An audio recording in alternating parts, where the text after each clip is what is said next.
Parallel यानी समांतर cinema, ये नाम शायद अभी के जनरेशन के लिए नया हो सकता है, लेकिन जो लोग सिनेमा की समझ रखते हैं उन्हें इस सिनेमा का मतलब पता है। हिंदी सिनेमा में बनी बेहतरीन पैरेलल फिल्मों के बारे में बात करने से पहले हमें ये जानना बेहद जरूरी है कि पैरेलल यानी समांतर सिनेमा क्या होता है और इसकी शुरुआत इंडिया में किसने की थी। पैरेलल सिनेमा की वो कैटेगरी होती है जो मसाला एक्शन, हॉरर, कॉमेडी और सस्पेंस फिल्मों से काफी अलग होती है। इन फिल्मों में ना तो कोई एक्शन होता है और ना ही कोई फालतू का ड्रामा होता है। जो इन फिल्मों में होता है वो होती है हमारी जिंदगी की रोजमर्रा की बातें और आम जिंदगी के सच्चे पहलू, जिसका एक उदाहरण हम पंचायत और गुल्लक जैसी वेब सीरीज और फिल्मों को देख सकते हैं। ये तो बात हुई पैरेलल सिनेमा की। अब बात करते हैं पैरेलल सिनेमा की शुरुआत की।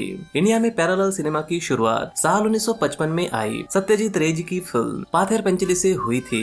इस फिल्म की कहानी बंगाल में पड़े सूखे की वजह से एक परिवार पर आई कठिनाइयों को दिखाती है। जब ये फिल्म बर्लिन और कांस फेस्टिवल में चुनी गई तो इस फिल्म के वजह से इंडियन सिनेमा की चर्चा दुनिया भर में होने लगी और इस फिल्म को इंडियन सिनेमा की पैरेलल फिल्मों की गंगोत्री कहा गया था, जिसकी वजह से इस फिल्म से प्रेरणा लेकर इंडिया में कई फिल्म मेकर ने आगे चलकर कई सारी पैरेलल फिल्में बनाई थी जो हिंदी सिनेमा की कल्ट क्लासिक फिल्में बनी थी। इसीलिए आज के इस वीडियो में हम बात करने जा रहे हैं साल 1970 से लेकर साल 2024 तक की हिंदी सिनेमा में बनी ऐसी 36 पैरेलल फिल्मों की जिन्हें आज हिंदी सिनेमा की क्लासिक फिल्में कहा जाता है। कौन सी है ये फिल्में जानेंगे इस वीडियो में। ये वीडियो ज्यादा लंबी ना हो, इसीलिए हमने इस वीडियो को 2 पार्ट में बना रहे हैं ताकि आप भी इस वीडियो को अच्छे से समझ सके। तो ज्यादा देरी ना करते हुए वीडियो शुरू करते हैं। वीडियो शुरू करने से पहले आप सभी दोस्तों से हमेशा की तरह एक रिक्वेस्ट है, वीडियो अच्छी लगे तो चैनल को प्लीज सब्सक्राइब करें और बेल आइकन को प्रेस करना बिल्कुल भी ना भूले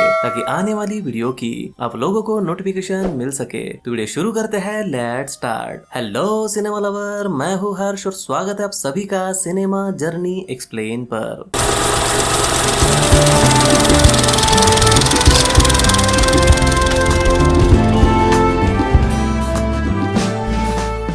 हिंदी सिनेमा की सबसे पहली और बेहतरीन पैरेलल फिल्म की हम बात करें तो उसमें नाम आता है साल 1969 में आई फिल्म भुवन शोम का। इस फिल्म को डायरेक्ट मृणाल सेन जी ने किया था और इस फिल्म में उत्पल दत्त जी और सुहासिनी मूले नजर आई थी। इस फिल्म के बारे में ये कहा जाता है कि फिल्म हिंदी सिनेमा की पहली पैरेलल फिल्म थी और इस फिल्म से ही हिंदी सिनेमा में पैरेलल सिनेमा की शुरुआत हुई थी।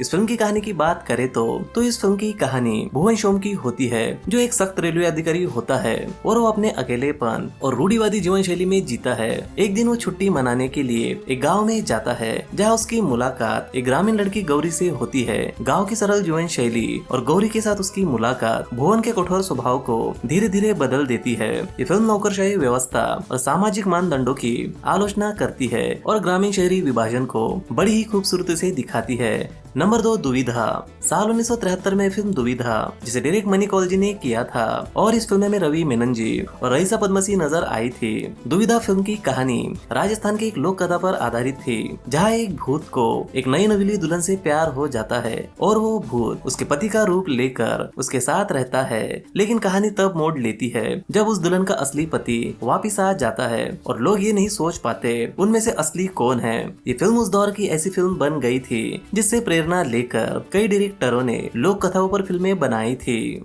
नंबर 3, अंकुर। साल 1974 में आई फिल्म अंकुर, जिसे डायरेक्ट श्याम बेनेगल जी ने किया था और इस फिल्म में शबाना आजमी जी, साधु मेहर और अनंत नाग नजर आए थे। इस फिल्म की कहानी लक्ष्मी की होती है जो एक दलित होती है और उसकी शादी एक ऐसे गूंगे, बहरे और शराबी इंसान से होती है जो उसे कोई सुख नहीं देता, जिसकी वजह से लक्ष्मी अपनी शादीशुदा जिंदगी से परेशान होती है। तभी उसकी मुलाकात गाँव के जमींदार के बेटे सूर्या से होती है। सूर्या लक्ष्मी से प्यार करने लगता है लेकिन इनके बीच इनकी जात आ जाती है और इसी वजह से सत्ता में बैठे जमींदार इसका विरोध करते हैं और नीची जाति को दबाने की कोशिश करते हैं। इस फिल्म में जाति व्यवस्था का वो पहलू दिखाया था जो उस दौर में बेहद ही बड़ा हुआ था।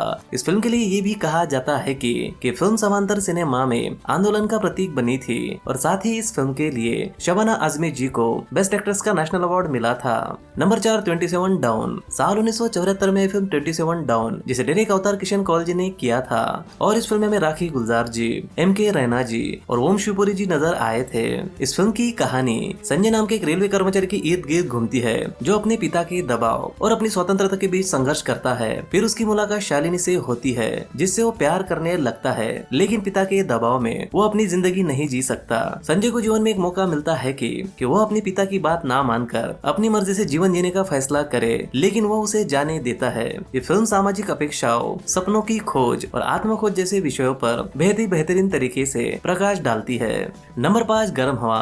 साल 1974 में फिल्म गर्म हवा, जिसे डायरेक्ट MS सदोई जी ने किया था, और इस फिल्म में बलराज साहनी जी, फारूक शेख जी और शौकत कफी नजर आई थी। इस फिल्म की कहानी साल 1947 में हुए बंटवारे की वजह से धार्मिक नफरत, धार्मिक बंटवारा और इस बंटवारे से समाज पर हुए घिनौने प्रभाव को और इन सब की वजह से पैदा होने वाली जटिलताओं को दिखाती है। वैसे तो हिंदी सिनेमा में साल 1947 में हुए बंटवारे पर कई फिल्में बनी हैं, लेकिन इन सभी फिल्मों में गर्म हवा फिल्म सबसे बेहतरीन फिल्म थी, क्योंकि इस फिल्म में बंटवारे के दर्द को सही मायनों में पेश किया था।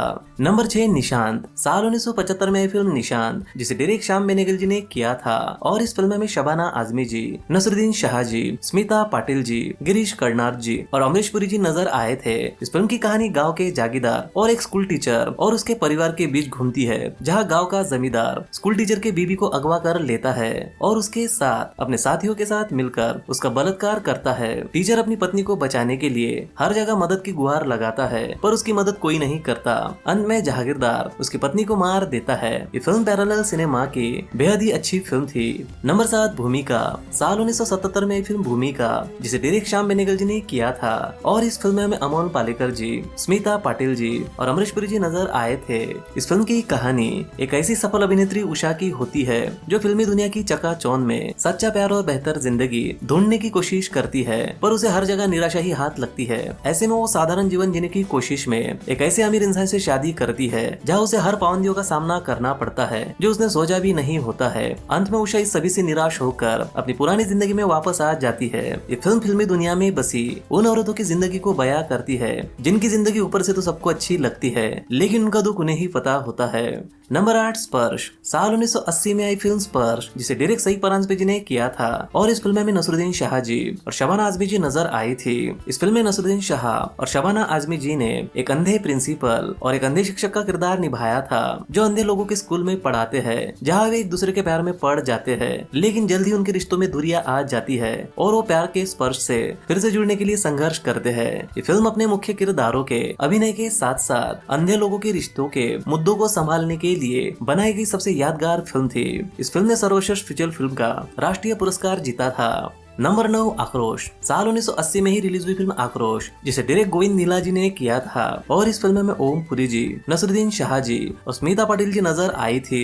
इस फिल्म की कहानी एक ऐसे किसान भीखू के इर्द गिर्द घूमती है, जो जमींदारों और वन ठेकेदारों के शोषण और अत्याचारों का शिकार होता है, जिससे उसकी पत्नी की जान चली जाती है, और अंत में भीखू अपनी बहन को बचाने के लिए एक हिंसक कदम उठाता है। ये फिल्म उस समय समाज में भ्रष्टाचार, शोषण और अन्याय के खिलाफ एक तीखी व्यंग्य थी। नंबर 10, अल्बर्ट पिंटो को गुस्सा क्यों आता है। साल 1980 में आई फिल्म अल्बर्ट पिंटो को गुस्सा क्यों आता है, जिसे डायरेक्ट सईद मिर्जा जी ने किया था, और इस फिल्म में नसरुद्दीन शाह जी, स्मिता पाटिल जी, शबाना आजमी जी और ओम पुरी जी नजर आए थे। इस फिल्म की कहानी एक मध्यम वर्गीय अल्बर्ट की होती है, जो सामाजिक और आर्थिक असमानताओं से जूझता है और भ्रष्टाचार और अन्याय के खिलाफ अपना गुस्सा जाहिर करता है, जिसके चलते उसे भ्रष्ट सिस्टम के अन्याय से गुजरना पड़ता है। इस फिल्म में नसरुद्दीन शाह, स्मिता पाटिल जी, शबाना आजमी जी और ओम पुरी जी ने बेहद ही बेहतरीन अभिनय किया था, जिसके चलते इस फिल्म को पैरेलल सिनेमा की एक क्लासिक फिल्म कहा जाता है। नंबर 11, कलयुग। साल 1981 में रिलीज हुई फिल्म कलयुग, जिसे डायरेक्ट श्याम बेनेगल जी ने किया था, और इस फिल्म में शशि कपूर जी, राज बब्बर जी और रेखा जी नजर आई थी। इस फिल्म की कहानी दो भाइयों की होती है, जिनके पिता के निधन के बाद उनमें पैसों के बंटवारे को लेकर अनबन हो जाती है, और वो कैसे एक दूसरे के दुश्मन बन जाते हैं। इस बात को इस फिल्म में बेहद ही शानदार तरीके से दिखाया गया था। ये फिल्म आज के दौर दौर के कलयुग को दर्शाती है, जहाँ पैसों के लिए सभी रिश्ते बेगाने हो जाते हैं। भाई भाई का रिश्ता भूलकर बस पैसों को अहमियत देता है। नंबर 12 चक्र। साल 1981 में आई फिल्म चक्र, जिसे डायरेक्ट रविंद्र धर्मराज ने किया था, और इस फिल्म में स्मिता पाटिल जी, नसरुद्दीन शाह जी और कुलभूषण खरबंदा नजर आए थे। चक्र फिल्म की कहानी गरीब अम्मा और उसके बेटी की होती है, जो एक साहूकार के डर से गांव से भागकर शहर में आ जाते हैं और एक झुग्गी में रहने लगते हैं। लेकिन यहाँ भी उनकी जिंदगी में साहूकार जैसी लोग आते हैं, जिनके वजह से वो इस झुग्गी को छोड़कर दूसरी झुग्गी में चले जाते हैं और ये चक्र ऐसे ही घूमते रहता है। ये फिल्म गांव से शहर और एक शहर से दूसरे शहर पलायन करने वाले झुग्गी झोपड़े में रहने वाले लोगों की जिंदगी को बेहद बेहतरीन तरीके से दिखाती है। नंबर 13 बाजार। साल 1982 में फिल्म बाजार, जिसे डायरेक्ट सागर सरहदी ने किया था, और इस फिल्म में नसरुद्दीन शाह जी, फारूक शेख जी और स्मिता पाटिल जी नजर आई थी। इस फिल्म की कहानी एक ऐसे युवक के इर्द गिर्द घूमती है, जो अपने प्रेमिका के पिता के खिलाफ खड़ा होकर उनके पारंपरिक रीति रिवाजों को चुनौती देता है, क्योंकि लड़के के माता पिता उसे दुल्हन बनाकर दूसरे देश के नवाब को बेचना चाहते हैं। ये फिल्म भारत में दुल्हन खरीदने के मुद्दे पर प्रकाश डालती है, जहाँ जरूरतमंद माता पिता अपनी बेटियों को खाड़ी के अमीर प्रवासियों को बेच देते हैं। नंबर 14 कथा। साल 1982 में फिल्म कथा, जिसे डायरेक्ट सई परंसपी जी ने किया था,